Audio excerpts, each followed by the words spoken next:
Tahapan pemilu telah memasuki masa tenang yang dimulai pada 11 hingga 13 Februari 2024.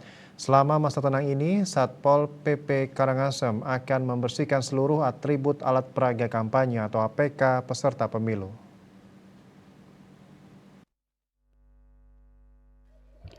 Kasatpol PP Karangasem Ketut Artasedana Minggu 11 Februari mengungkapkan pada hari pertama masa tenang pada 11 Februari dilakukan pembersihan APK Parpol di 4 wilayah yakni di Kecamatan Abang, Kubu, Selat, dan Rendang.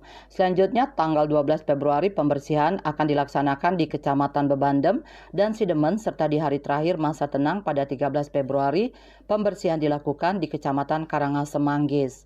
Artasedana mengatakan untuk melakukan proses pembersihan APK tersebut, pihaknya melakukan pembagian tugas sesuai dengan jadwal yang telah ditentukan.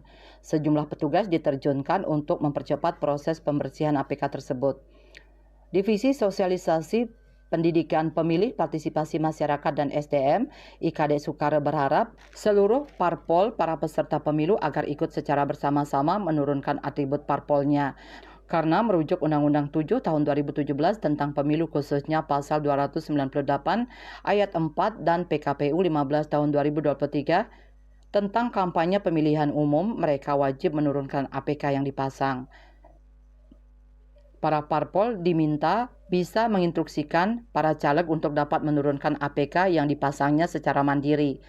Terlebih sebelumnya, saat sosialisasi pihaknya sudah meminta kepada parpol saat masa tenang, mereka membersihkan seluruh APK yang dipasang, sehingga nantinya tidak ada lagi APK terpampang di masa tenang.